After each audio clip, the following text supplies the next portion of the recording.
வணக்கம். பரபரப்பு மீடியா செய்திகளுக்காக நான் நிரோஷன். ஈரானின் அணுசக்தி மற்றும் ஏவுகணை திட்டங்களை முடிவுக்கு கொண்டு வருவதற்கான வாஷிங்டன் மற்றும் ஈரானுக்கு இடையிலான பேச்சுவார்த்தைகள் தோல்வியடைந்துள்ளதாக CNN செய்தி நிறுவனம் தெரிவித்துள்ளது. இது ஈரானில் ஒரு பெரிய இராணுவ தாக்குதலை தொடங்க ட்ரம்புக்கு தூண்டுதலாக அமைந்துள்ளது. ஈரானில் நடந்த போராட்டங்களை இஸ்லாமிய குடியரசு ஒடுக்கியதால் ஆயிரக்கணக்கான மக்கள் கொல்லப்பட்டனர்.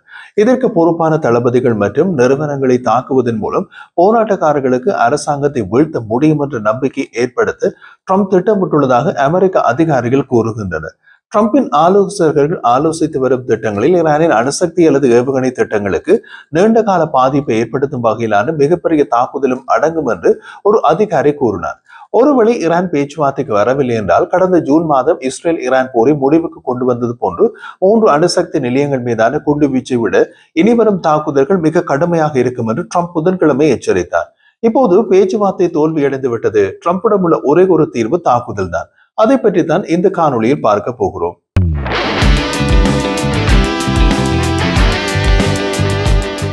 ஈரானுக்கு எதிராக சில குறிப்பிட்ட இலக்குகளை தாக்கும் ராணுவ தெரிவுகளை அமெரிக்க ஜனாதிபதி டொனால்ட் ட்ரம்ப் தீவிரமாக பரிசீலித்து வருகிறார்.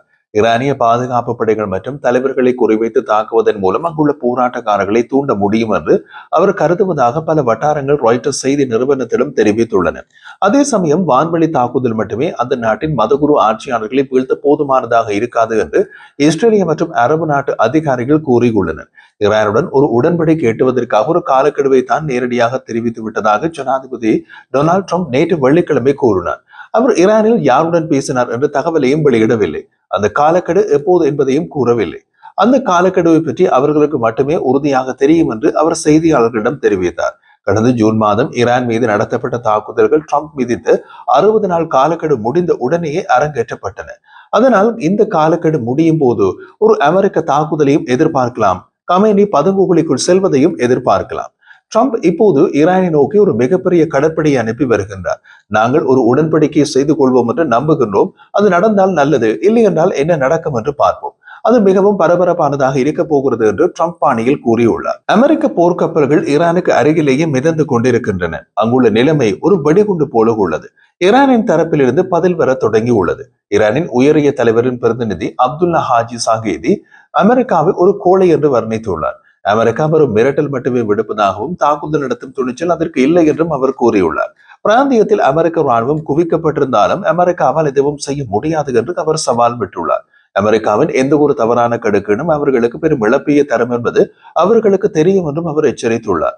ஈரானிய படைகளின் விரல்கள் எந்த நேரமும் தாக்குதலுக்கு தயாராக உள்ளன. எதிரிகளுக்கு எந்த இடத்தையும் பாதுகாப்பாக விடமாட்டோம் என்று அவர் சூளுரைத்துள்ளார். அமெரிக்காவின் நிதித்துறை அமைச்சர் ஸ்காட் பெசன் ஈரானிய ஆட்சியாளர்களின் மூழ்கும் கப்பலில் இருந்து தப்பியோட முயலும் எலிகள் என்று கடுமையாக விமர்சித்துள்ளார்.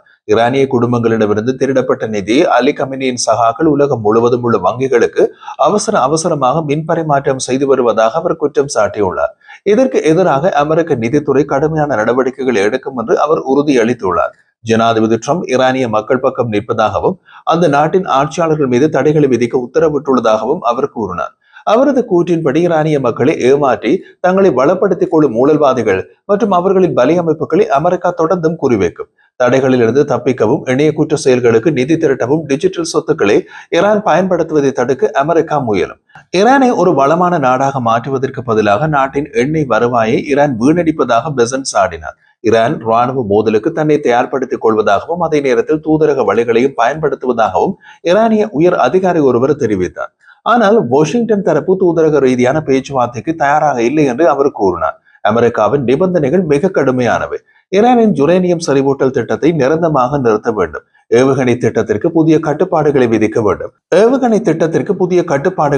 வேண்டும் மற்றும் பிராந்திய பயங்கரவாத குழுக்களுக்கான ஆதரவை நிறுத்த வேண்டும். ஆனால் ஈரான் ஏவுகணை திட்ட கட்டுப்பாடுகளை நிராகரித்து விட்டது. அணுசக்தி திட்டம் குறித்து மட்டுமே பேச தயார் என்று ஈரான் கூறியுள்ளதால் பேச்சுவார்த்தைகள் முறிவடைந்து விட்டன. ஒரு விரைவான மற்றும் சக்தி வாய்ந்த தாக்குதலின் மூலம் அமெரிக்காவின் நிபந்தனைகளை ஈரான் ஏற்கும்படி செய்வதே ட்ரம்பின் விருப்பமாக உள்ளது. அமெரிக்காவின் மிகப்பெரிய விமானம் தாங்கிய கப்பல் மற்றும் துணை போர் கப்பல்கள் மத்திய கிழக்கு பகுதிக்கு வந்துள்ளது ட்ரம்பிற்கு ராணுவ தெரிவுகளை அதிகரித்துள்ளது. இருப்பினும் அமெரிக்காவின் தாக்குதல்கள் ஈரானிய போராட்டக்காரர்களை வீதிக்கு கொண்டு வருவதற்கு பதிலாக அவர்களை பலவீனப்படுத்தக்கூடும் என்று அரபு மற்றும் மேற்கத்திய தூதர்கள் கவலை தெரிவிக்கின்றனர். ஈரானிய மக்கள் ஏற்கனவே பெரும் அதிர்ச்சியில் இருப்பதால் இது ஒரு பின்னடைவாக அமையலாம் என்று அவர்கள் கருதுகின்றனர். ராணுவத்தின் ஒரு பெரிய பகுதி கிளர்ச்சி செய்யாதவரை ஈரானிய மக்களின் போராட்டங்கள் வீரம் மிக்கவை என்றாலும் அவை போதிய வலிமையற்றவை என்று அரசியல் ஆய்வாளர் அலெக்ஸ் வடங்கா கூறினார். இது குறித்து அமெரிக்க பாதுகாப்புத்துறை, வெள்ளை மாளிகை மற்றும் ஈரானிய வெளியுறவுத்துறை அலுவலகம் ஆகியவை கருத்து தெரிவிக்க மறுத்துவிட்டன. இஸ்ரேலிய பிரதமர் பெஞ்சமின் நேத்தன்யாகுவின் அலுவலகமும் இது குறித்து கருத்து தெரிவிக்கவில்லை.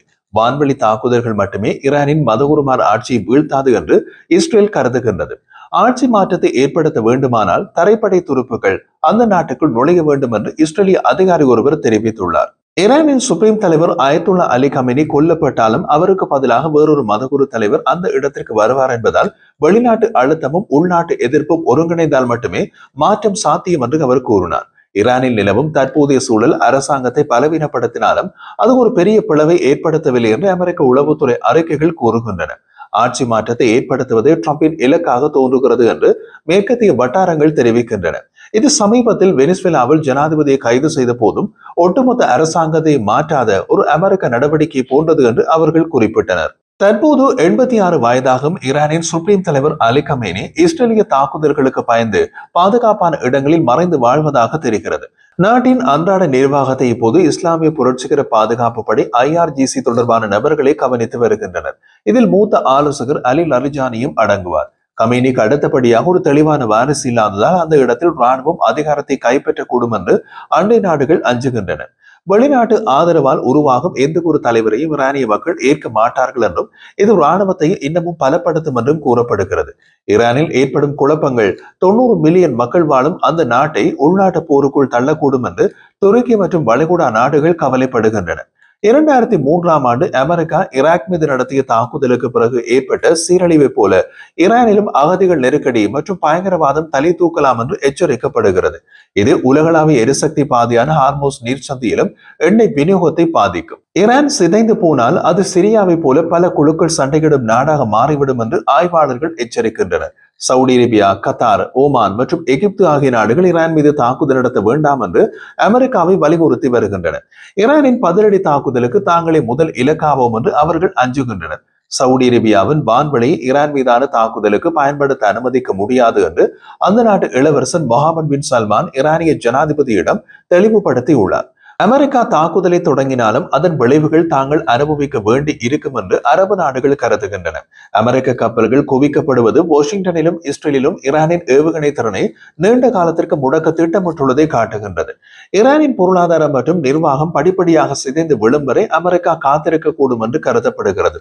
இதற்கிடையில் கடந்த ஆண்டு வான்வெளி தாக்குதலுக்குள்ளான ஈரானின் முக்கிய அணுசக்தி நிலையங்களிலும் மீண்டும் கட்டுமான பணிகள் தொடங்கி இருப்பதை செயற்கைக்கோள் படங்கள் உறுதிப்படுத்துகின்றன.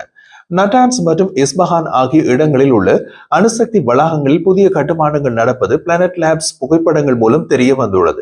ஈரான் தற்போது ஆயுத தரத்திற்கு நெருக்கமான 400 கிலோ யுரேனியத்தை வைத்திருப்பதாக கணக்கிடப்பட்டுள்ளது. எந்த ஒரு அச்சுறுத்தலுக்கும் ஈரான் தகுந்த பதிலடி கொடுக்கும் என்று ஈரானிய உயரிய தலைவரின் ஆலோசகர் அலிஷம் கானித் எச்சரித்துள்ளார். தேவைப்பட்டால் இஸ்ரேலின் உட்பகுதிகள் மீது தாக்குதல் நடத்துவோம் என்றும் எதிரிகளின் ராணுவ திட்டங்களை நாங்கள் முழுமையாக அறிந்து வைத்துள்ளோம் என்றும் அவர் கூறினார். மீண்டும் மற்றொரு புலனாய்வு காணொளியில் சந்திக்கலாம்.